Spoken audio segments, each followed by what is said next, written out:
আল্লাহর তরফের প্রশ্ন কি হবে? আল্লাহ বলবে তুই নামাজ পড়েছিলিস, তুই রোজা রেখেছিলিস, তুই ঈমান এনেছিলিস, তুই যাকাত দিয়েছিলিস, তুই হজ করেছিলিস, তুই দান করেছিলিস, তো আমি আপনি কি বলবো? আল্লাহ মাঝে মাঝে করেছি, মাঝে মাঝে করিনি, দয়া করে আপনি মাফ করে দিন, আজকের মার খাওয়ার ছাড়া কোনো লাইন নেই, এটাই বলবো। তো আল্লাহ পাক দয়ালু দয়াবান, সেদিন ইচ্ছা করলে মাফ করলে করতে পারেন, কারণ তিনি নিজেই বলেছেন ইন্নাল্লাহা লা ইয়াগফিরু আন ইউশরাকা বিহি ওয়া ইয়াগফিরু মা দুনা যালিকা লিমান ইয়াশা। আল্লাহ পাক বলেছেন শিরককারীর গুনাহ আল্লাহ মাফ করবে না, অন্য গুনাহ আল্লাহ ইচ্ছা করলে মাফ করলে করতে পারে। তো সেদিন দয়ালু দয়াবান যদি মাফ করেন করবেন। কিন্তু আমরা প্রত্যেকেই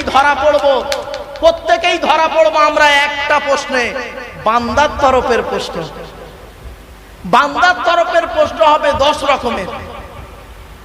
করম কি কি শুনুন একটু। 10 রকমের প্রশ্ন হবে। এই পুরুষেরা ভালো করে শুনে নিন। 10 রকমের প্রশ্নের উত্তর দিতে হবে কিয়ামতের মাঠে আপনাকে। আজকের বাড়িতে গিয়ে এই 10 রকমের প্রশ্নের উত্তর খুঁজে বের করবেন। যদি খুঁজে পান সকালবেলা বুক চাপড়ে বলবেন ইনশাআল্লাহ জান্নাতি আমি। আর যদি উত্তর না পান আগামী কাল থেকে চেষ্টা করুন এই 10 রকমের উত্তর খুঁজে বের করতে। কি কি প্রশ্ন হবে? একজন পুরুষের 10 রকমের উত্তর প্রশ্ন হবে। 1 নাম্বার, আল্লাহ বলবেন স্বামী হিসাবে কতটা দায়িত্ব পালন করেছিস বল। কি হিসাবে? স্বামী হিসাবে স্ত্রীর হক আদায় করেছিস? আল্লাহর নবী বলেছেন এই স্বামীরা তোমরা তোমাদের স্ত্রীদের কমসে কম 17টা শিক্ষা দান করিও। কটা? বউকে তো একটাও শিক্ষা দেননি। দয়া করে একটু শুনে যান। আল্লাহর নবী বললেন এই স্বামীরা তোমরা তোমাদের স্ত্রীদের জীবনে 17টা শিক্ষা দান করবে। 1 নাম্বার হলো আসসালামু ক্বাবলাল কালাম। স্বামী স্ত্রী যখন কথাবার্তা বলবে একে অপরকে সালাম দেওয়া নেওয়া করবে। আল্লাহর রহমত মহব্বত ভালোবাসা আল্লাহ বাড়িয়ে দেবে। বউকে তো কোনোদিন সালাম দেননি না, শালিকে খালি সালাম দিচ্ছে, শালিকে। 2 নম্বরে নবীজি বললেন এই স্বামীরা তোমরা তোমাদের স্ত্রীদেরকে এই শিক্ষা দান করবে তারা যেন কোনোদিন কাবা শরীফের দিকে মুখ করে কোনোদিন থুতু যেন না ফেলে। 3 নম্বরে বলা হলো তোমরা তোমাদের স্ত্রীদেরকে এই শিক্ষা দান করবে তারা যেন কোনোদিন কাবা শরীফের দিকে মুখ করে কোনোদিন পেশাব পায়খানা যেন না ফেরে। 4 নম্বরে বলা হলো তোমরা তোমাদের স্ত্রীদেরকে এই শিক্ষা দান করবে তারা যেন কোনোদিন কাবা শরীফের পেছন ফিরে যেন পেশাব পায়খানা যেন না ফেরে। 5 নম্বরে বলা হলো তোমরা তোমাদের স্ত্রীদেরকে এই শিক্ষা দান করবে তারা যেন কোনোদিন গোসলখানায় পেশাবে যেন না ফেরে। 6 নম্বরে বলা হলো তোমরা তোমাদের স্ত্রীদেরকে এই শিক্ষা দান করবে তারা যেন কোনোদিন গোসলখানায় উলঙ্গ অবস্থায় গোসল যেন না করে। 7 নম্বরে বলা হলো তোমরা তোমাদের স্ত্রীদেরকে এই শিক্ষা দান করবে তারা যেন হাতের চুড়ি কি বলেন হাতের চুড়ি তারা যেন কোনোদিন দুটো ব্যবহার যেন না করে। এক হাতে একটা চুড়ি পরবে, এক হাতে দুটো চুড়ি পরা মেয়েদের নিষেধ আছে। বাবাজি কথা আছে। আল্লাহর নবী যখন এই হাদিসটা বলেছিলেন আল্লাহর নবীর ডান দিকে বসেছিলেন হযরত আবু বকর সিদ্দিক রাদিয়াল্লাহু তাআলা আনহু, বাম দিকে বসেছিলেন হযরত ওমর ফারুক রাদিয়াল্লাহু তাআলা আনহু। সঙ্গে সঙ্গে হযরত ওমর ফারুক উঠে দাঁড়িয়ে বলছেন ইয়া রাসূলুল্লাহ আমার স্ত্রী যদি এক হাতে 2 বা 2 এর বেশি চুড়ি পরলে ক্ষতিটাই কি? আল্লাহর নবী বলেন ওমর তোমার স্ত্রী যদি এক হাতে 2 বা 2 এর বেশি চুড়ি পরে স্ত্রীর চুড়ির ঝুনঝুনি আওয়াজটা পরপুরুষের জন্য হলো হারাম। এই জন্য আল্লাহর নবী বললেন এই স্বামীরা তোমরা তোমাদের স্ত্রীদেরকে এই শিক্ষা দান করবে তারা যেন মাথার বালিশ কি বলেন ভাই কথা বলুন না একটু। মাথার বালিশ তারা যেন কোনোদিন দুটো ব্যবহার যেন না করে। স্বামী স্ত্রী যখন ঘুমাবে খবরদার কোনোদিন ছোট ছোট দুজনে দুটো আলাদা বালিশ ব্যবহার করবে না। স্বামী স্ত্রী যখন ঘুমাবে দুইজনে একটা লম্বা বালিশ ব্যবহার করবে। স্বামী স্ত্রী যদি এক বালিশে মাথা রেখে ঘুমায় আল্লাহর রহমত মহব্বত ভালোবাসা আল্লাহ বাড়িয়ে দেবে।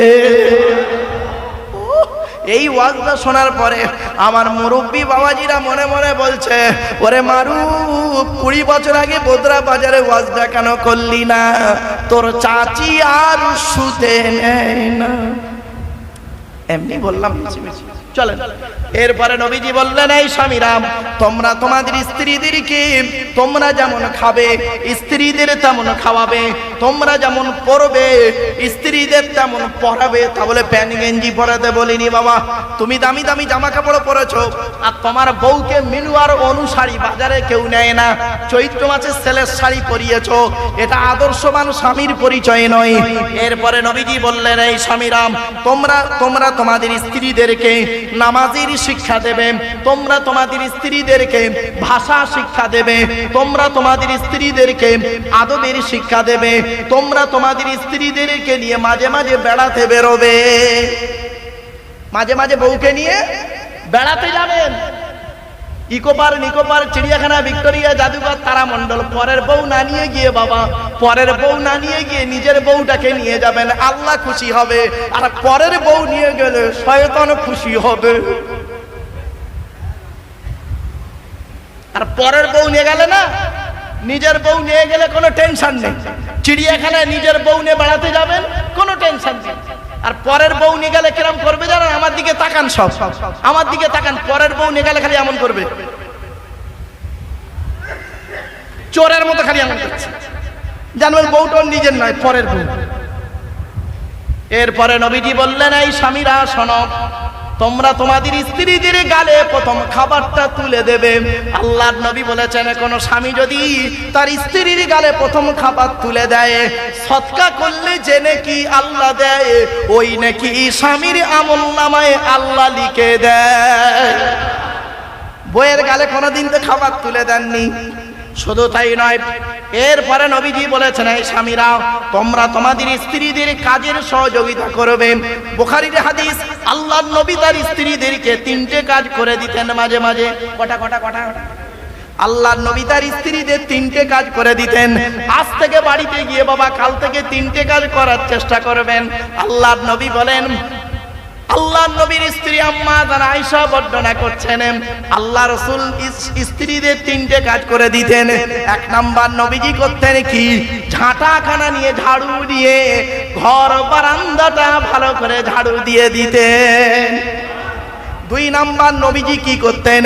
ঘর থেকে থালা বাসনগুলো বের করে কুয়া থেকে নবী পানি তুলে নিজে হাতে থালা বাসনগুলো মাঝে মাঝে নবীজি মেজে দিতেন। 3 নাম্বার নবীজি করতেন কি? আম্মা জানা আয়েশা বলছেন, আল্লাহর নবী এত আদর্শবান ব্যক্তি ছিলেন, যিনি মাঝে মাঝে করতেন কি? আমার রান্নার কাজের সহযোগিতা করে দিতেন। তাহলে 1 নাম্বার, কিয়ামতের মাঠে আপনাকে ধরা হবে আপনি স্বামী হিসেবে কতটা দায়িত্ব পালন করেছেন। বাড়ি থেকে ভাববেন। আল্লাহর নবী বলেছেন, স্ত্রীর পিতামাতার গালি দেওয়া হারাম। স্ত্রীর পিতামাতার গালি দেওয়া হারাম। বইয়ের বাপকে কত গালি দিয়েছেন, মাকে গালি দিয়েছেন, ভালো করে হিসাব করে দেখবেন। ঈদের দিনে সিমাই করতে একটু মিস্টেক করেছে, দেরি করেছে, মরা বাপটাকে কবর থেকে তুলে এনেছিলেন, মরা মাটাকে কবর থেকে তুলে এনেছে, আবার ভালো জামা কাপড় পরে ঈদের নামাজে গিয়ে ঈদের নামাজ পড়ে ইমাম সাহেবের বুকে বুকে মিনতেছে, তোর ঈদের নামাজই কবুল হবে না। কোথায় আছেন আপনি? ধর্ম কোথায়? ধর্ম দেখাচ্ছেন। বাড়ি থেকে ভাববেন এগুলো। তাহলে 1 নাম্বার হলো পুরুষদের প্রথম প্রশ্ন হলো স্বামী হিসাবে কতটা দায়িত্ব পালন করেছো। 2 নাম্বার হলো পিতা হিসাবে কতটা দায়িত্ব পালন করেছো। আল্লাহর নবী বলেছেন, প্রত্যেক পিতামাতার দায়িত্ব হলো ছেলে এবং মেয়ের উপরে 3টি। কয়টি? 3টি দায়িত্ব। প্রত্যেক পিতামাতার দায়িত্ব হলো ছেলে এবং মেয়ের উপরে 3টি।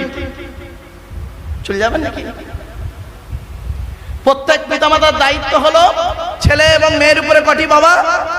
3টি। হাদিস عن أبي هريرة رضي الله تعالى عنه قال قال رسول الله صلى الله عليه وسلم حق الوالد على الولد ثلاثة أشياء।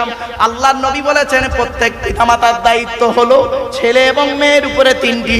1 নাম্বার হলো আইয়াকসিনা ইসমাহু, ছেলে মেয়ে জন্মগ্রহণ করলে সুন্দর সুন্দর নাম রাখতে হবে। এক নম্বর দায়িত্ব পিতামাতা শুনে নিন, সুন্দর নাম রাখতে হবে, ডান কানে আজান দিতে হবে, বাম কানে ইকামত দিতে হবে, অর্থ থাকলে আকিকা করতে হবে। বাবা এক নম্বরের 3টে ব্যাখ্যা কোন বাম্মা করেছেন বাড়ি থেকে ভাববেন। বাবা আমার আত্মীয়, আপনাদের এলাকার মানুষ, ভাইরা ভাই বুঝলেন, এনারই শ্বশুর কয়েকদিন আগে ইন্তেকাল করলেন, পরোপকারী মানুষ ছিলেন বেচারা, আল্লাহ তাকে জান্নাত নসিব করুন, বলুন আল্লাহুম্মা আমিন। আমার বাপেরা, এবার আসছি 2 নাম্বার হলো ওয়াইদা ওয়ালাদা ওয়া ইউআল্লিমুহুল কিতাবা। পিতামাতা হল খালি জন্ম দিলে বাপ হওয়া যায় না, আর পেটে ধরলে মা হওয়া যায় না। বাম্মা হতে গেলে অনেক দায়িত্ব আছে, এই দায়িত্বগুলো পালন করার চেষ্টা করবেন বাড়িতে গিয়ে। 1 নাম্বার হলো কি, সুন্দর নাম রাখতে হবে ছেলে মেয়ে জন্মগ্রহণ করলে। 2 নাম্বার নবীজি বললেন ওয়াইদা ওয়ালাদা ওয়া ইউআল্লিমুহুল কিতাবা।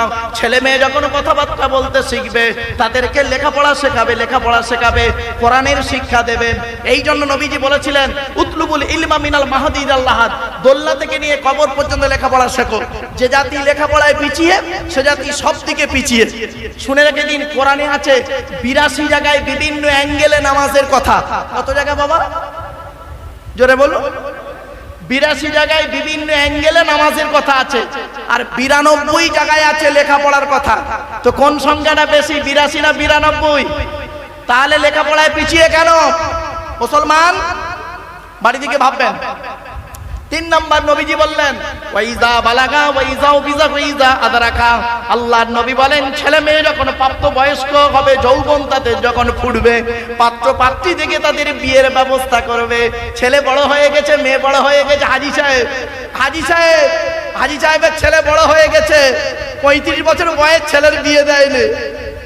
মেয়ের বয়স হয়ে গেল 30 বছর, মেয়ের এখনো বিয়ে দেয় না। আর ওই মেয়ে যদি জেনায় লিপ্ত হয়, তোর হাজিগিরি ছেড়ে যাবে, সমস্ত পাপ ওই বাপ আর মায়ের ঘাড়ে পড়বে। আল্লাহর নবী বলেছেন ওয়াইজা বালাগা ওয়াইজা বিজা ওয়াইজা আদরাকা। যখন ছেলে মেয়ে যখন প্রাপ্ত বয়স্ক হবে, যৌবন তাদের যখন ফুটবে, পাত্রপাত্রী থেকে তাদের বিয়ের ব্যবস্থা করে দেবে। তাহলে 1 নাম্বার হলো কি, কিয়ামতের মাঠে পুরুষের প্রথম দায়িত্ব কি, কোনটা হিসাবে ধরবে? ভুলে গেছেন? স্বামী হিসাবে। দ্বিতীয় পিতা হিসাবে কতটা দায়িত্ব পালন করেছেন আপনারা? ছেলের হক আদায় করেছেন? বাড়ি থেকে ভাববেন। 3 নাম্বার আসছি, ছেলে হিসাবে কতটা দায়িত্ব পালন করেছেন, অর্থাৎ পিতামাতার সেবা করেছেন কিনা। শুনে রেখে দিন, আল্লাহর নবীদের পরই স্থান হলো বাপ আর মায়ের। আমি খালি কোরআনের দলিলগুলো দিচ্ছি, খালি আপনারা গুনতে শুরু করুন। কোরআনের কোথায় কোথায় বাম্মার সেবা করতে হবে খালি শুনে নিন। 1 নম্বর পারার 11 নম্বর পৃষ্ঠা 12 নম্বর লাইন, সূরার নাম সূরা বাকারা, ওয়াবিল ওয়ালিদাইনি ইহসানা, বাম্মার সেবা যত্ন করো। 2 নম্বর পারার 12 নম্বর পৃষ্ঠা 13 নম্বর লাইন, সূরার নাম সূরা বাকারা, ইয়াসআলুনাকা মাযা ইউনফিকুন কুল মা আনফাকতুম মিন খায়রিন ফালিল ওয়ালিদাইনি ওয়াল আকরাবিন। আল্লাহ বলেছেন টাকা পয়সা সর্বপ্রথম তোমরা তোমাদের বুড়ো বুড়ি বাম্মার পিছনে ব্যয় করবে, আল্লাহ খুশি হয়ে যাবে। তাহলে সর্বপ্রথম টাকা পয়সা কার পিছনে ব্যয় করতে হবে? এই জোরে বলুন। বাপ আর মায়ের পিছনে। গাছের প্রথম ফলটা বাপকে খাওয়াবেন, মাকে খাওয়াবেন। এরা মনীষের বাচ্চা, মুসলমানের বাচ্চা, গাছের প্রথম ফলটা বুড়ো বুড়ি বাম্মান না খাইয়ে মলি সাহেবের খাওয়াচ্ছ, পীর সাহেবের খাওয়াচ্ছ। তো জন্মদাতা বাপকে খাওয়াবে, পেটে ধরা মাকে খাওয়াবে। আল্লাহর কোরআনের দলিল, বাপের ব্যাটার মতো বলে যাচ্ছি, এ কথা আগে বলতাম না। আল্লাহ পাক কোরআনে বলেছেন সর্বপ্রথম টাকা পয়সা ব্যয় করবে বাপ আর মায়ের পিছনে। এজন্য আপনাদের বলে যাচ্ছি, বাবা আমাকে ভুল বুঝবেন না, বাপ আর মাকে কোনোদিন কাঁদাবেন না, বাম্মাকে কোনোদিন কাঁদাবেন না। বাম্মার পিছনে টাকা পয়সা ব্যয় করবেন। প্রথম গাছের প্রথম ফলটা বুড়ো বাম্মাকে খাওয়াবেন। গাছের পুকুরের প্রথম মাছটা, বড় মাছের মাথাটা বুড়ো বুড়ি বাম্মাকে খাওয়াবেন, আল্লাহ খুশি হয়ে যাবে। জোরে বলুন। দলিলগুলো দিচ্ছি শুনে নিন। 5 নম্বর পারা 3 নম্বর পৃষ্ঠা 3 নম্বর লাইন, সূরার নাম সূরা নিসা 36 নম্বর আয়াত, ওয়াবুদুল্লাহ ওয়া লা তুশরিকু বিহি শাইয়্যা ওয়া বিল ওয়ালিদাইনি ইহসানা। বাম্মার সেবা যত্ন করো। আরেকটা দলিল দিচ্ছি, 8 নম্বর পারা 7 নম্বর পৃষ্ঠা 11 নম্বর লাইন, সূরার নাম সূরা আনামের 151 নম্বর আয়াত, লা তুশরিকু বিহি শাইয়্যা ওয়া বিল ওয়ালিদাইনি ইহসানা। বাম্মার সেবা যত্ন করো। 15 নম্বর পারা 3 নম্বর পৃষ্ঠা 7 নম্বর লাইন, সূরার নাম সূরা বানী ইসরাঈল, ওয়া কাদা রাব্বুকা আল্লা তা'বুদু ইল্লা ইয়্যা ওয়া বিল ওয়ালিদাইনি ইহসানা। বাম্মার সেবা যত্ন করো। আরেকটা আসছে 20 নম্বর পারা 16 নম্বর পৃষ্ঠা 3-4 নম্বর লাইন, সূরার নাম সূরা আনকাবুত। ওয়াসাইনাল ইনসানা বিওয়ালিদাইহি হুসনা, বাম্মার সেবা যত্ন করো। 21 নম্বর পারার 11 নম্বর পৃষ্ঠা 6-7 নম্বর লাইন, সূরার নাম সূরা লোকমান। ওয়াসাইনাল ইনসানা বিওয়ালিদাইহি, কোরআন জানিয়ে দিয়েছে বাম্মার সেবা যত্ন করো। 26 নম্বর পারা 2 নম্বর পৃষ্ঠা 11-12 নম্বর লাইন, সূরার নাম সূরা আকাব। ওয়াসাইনাল ইনসানা বিওয়ালিদাইহি ইহসানা হামালাতহু উম্মুহু কুরহা ওয়া ওয়াদাতুহু কুরহা ইলা আখিরিল আয়া, বাম্মার সেবা যত্ন করো। সুতরাং বাপ আর মাকে কোনোদিন কাঁদাবেন না। এরপরে নবীজি বলেছেন, শুনে নিন, আল্লাহর নবীর কাছে একজন ব্যক্তি এসে বলছেন, ইয়া রাসূলুল্লাহ, আমি যুদ্ধের ময়দানে গিয়েছিলাম, এসে দেখছি আমার মা মারা গেছে, আমি কি করতে পারি বলুন। নবীজি বললেন, শোনো, তুমি তোমার মায়ের জন্য দুটো কাজ করবে। 1 নাম্বার কি করবে, তুমি তোমার মায়ের রুহে মাগফিরাতের দোয়া চাইবে। 2 নাম্বার মায়ের জন্য দান খয়রাত করবে, কবরে শুয়ে শুয়ে সওয়াব পাবে। আপনাদের বাপ মারা গেছে, মা মারা গেছে, আপনারা দয়া করে বাম্মার কবরটা জিয়ারত করবেন। আল্লাহর নবী বলেছেন, মান যারা কবর আবাওয়াইহি আও আহাদিহিমা ফি কুল্লি জুমআতিন গুফিরা লাহু ওয়া কুতিবা লাহু বারাআত। নবী বলেন, জুম্মার দিনে যদি কোনো ছেলে তার বাপ আর মায়ের কবরটা জিয়ারত করে, ওই ছেলের দোয়ার ওসিলায় বাম্মার কবরটাকে আল্লাহ পাক আলোয় আলোকিত করে দেয়। জুম্মার দিনে বাম্মার কবর জিয়ারত করো না, মাম্মার কবর জিয়ারত করো না, গাজী বাবার কবর জিয়ারত করতে যাও জুম্মার দিনে। আমি তোমাকে নিষেধ করিনি, আমি তোমাকে ঘুটিয়ারির মাজার জিয়ারত করতে নিষেধ করিনি, তবে ঘুটিয়ারি মাজার জিয়ারত করার আগে তোমার জন্মদাতা বাপের কবরটা জিয়ারত করো, নবীজি বলেছেন। শুক্রবারে যদি কোনো ছেলে তার বাপ আর মায়ের কবরটা জিয়ারত করে, ওই ছেলের দোয়ার ওসিলায় বাম্মার কবরটাকে আল্লাহ আলোয় আলোকিত করে দেয়। জোরে বলুন। আরেকটা হাদিস, আন উমামা রাদিয়াল্লাহু তাআলা আনহু সুইলা নবী সাল্লাল্লাহু আলাইহি ওয়াসাল্লাম মা হাক্কুল ওয়ালিদি আলা ওয়ালাদিহি, নবীজিকে জিজ্ঞাসা করা হলো, ছেলে মেয়ের প্রতি কি দায়িত্ব আছে বাম্মার, আপনি বলুন। নবীজি বললেন, হুমা জান্নাতুকা ওয়া নারুকা, তোমাদের বাপ আর মা হলো তোমাদের জন্য জান্নাত, তোমাদের বাপ আর মা হলো তোমাদের জন্য জাহান্নাম। কোথায় আছেন আপনি? আরেকটা হাদিস দিচ্ছি, আন আব্দুল্লাহ ইবনে আমর রাদিয়াল্লাহু তাআলা আনহু قال جاء رجل الى رسول الله صلى الله عليه وسلم اني اريد الجهاد يا رسول الله। একজন যুবক ছেলে নবীজির কাছে এসে বলছেন, হুজুর, যুদ্ধের ময়দানে শহীদ হতে চাই। আল্লাহর নবী বললেন, ক্বালা হাইয়ুন আবাওয়াকা, তোমার বাপ আর মা কি জীবিত আছে? নবীজি বললেন, ছেলেটি বললেন, ক্বালা নাম, জি হ্যাঁ। নবীজি বললেন, ক্বালা ফাবিগমা ফাজাহিদ, চলে যাও, বাম্মা সেবা যত্ন করো, বাম্মা যদি খুশি হয়ে যায় তুমি শহীদের মর্যাদা পেয়ে যাবে। কোথায় আছেন আপনি? বাপকে কাঁদিয়েছেন, মাকে কাঁদিয়েছেন, বাপ মরে গেল, মা মরে গেল, একবারও তার কবরটা জিয়ারত করলেন না। বাপের কবরটায় কি অবস্থায় জঙ্গলের মধ্যে পড়ে আছে, কেন বাপের কবরটা মায়ের কবরটা পরিষ্কার পরিচ্ছন্ন করে রাখতে পারেন না? পরিষ্কার পরিচ্ছন্ন করে জুম্মার দিনে জিয়ারত করতে পারেন না? যদি বলে, হুজুর আপনি কি করেছেন, কবরটা গিয়ে একবার দেখে আসবেন, আমার বাম্মার কবরটা কি করে রেখেছি, তবে মাজার করিনি, কি করে গেছি, পরিষ্কার পরিচ্ছন্ন করে গেছি, জলসায় যখন বেরোই আব্বা মার কবর জিয়ারত করেই বেরোই।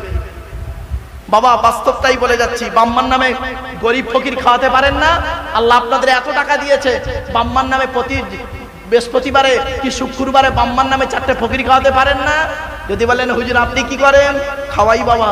বাস্তবটাই বললাম, বাস্তবটাই বলে যাচ্ছি আপনাদের। আল্লাহর রহমত নাজিল হবে, আল্লাহর রহমত নবী পাকের কদম ওসিলা, বাম্মা ওস্তাদ পীরের দোয়ার ওসিলা আল্লাহ পাক আজকে এই জায়গায় এনেছে।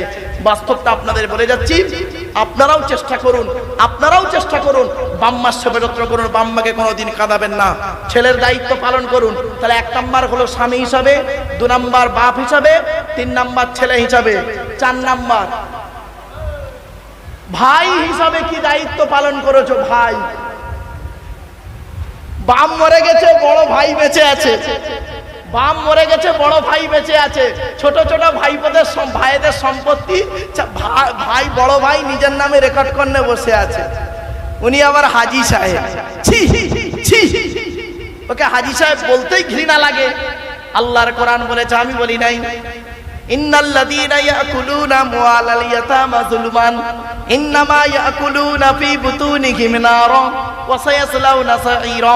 4 নম্বর পারা 17 নম্বর পৃষ্ঠা 14 নম্বর লাইন, সূরার নাম সূরা নিসা 10 নম্বর আয়াত। আল্লাহ বলছেন, নিশ্চয়ই যারা ইতিমের মাল ভক্ষণ করে, ইতিমের টাকা খেয়ে নেয়, ইতিমের মাল খেয়ে নেয়, তারা তাদের পেটে নরকের আগুনগুলো ঢোকাতে শুরু করে। মনে রাখবেন, কঠিন পাপ কাজ হলো মদ খাওয়া যেমন হারাম, সুদ খাওয়া তেমন হারাম, বিয়ের পণ নেওয়া তেমন হারাম, জমির আলচুরি করা তেমন হারাম, মিথ্যা কথা বলা তেমন হারাম, আর ইতিমের মাল খেয়ে নেওয়াটাও তেমন হারাম। আল্লাহ পাক কোরআনে বলেছেন ইতিমের মাল খাবে না। লা তাকরাবু মালাল ইয়াতীমি ইল্লা বিল্লাতী হিয়া আহসান। সূরা বনী ইসরাঈলে বলা হয়েছে, খবরদার ইতিমের মালের ধারে বাড়ে যাবে না।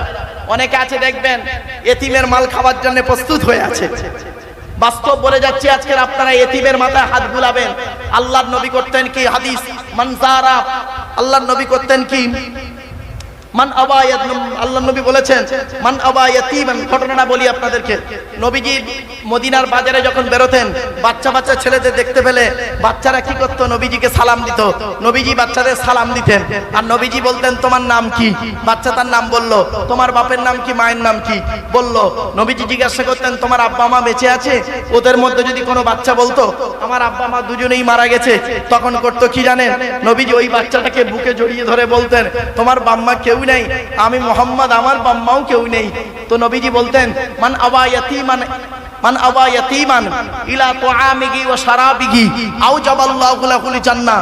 আল্লাহর নবী বলেন, কোন ব্যক্তি যদি কোনো ইতিমের মাথায় হাত বুলায়, ইতিমের মাথায় হাত বুলায়, ইতিমকে পানি পান করায়, ইতিমের আশ্রয় দেয়, ইতিম বাচ্চাকে খাবার খাওয়ায়, বাম্মাহারা সন্তানকে যদি কেউ খাবার খাওয়ায়, বাম্মাহারা সন্তানকে যদি কেউ আশ্রয় দেয়, আল্লাহ রাসূল বলেছেন আও জাবাল্লাহু লাহুল জান্নাহ, ওই ব্যক্তির জন্য জান্নাত ওয়াজিব হয়ে যায়।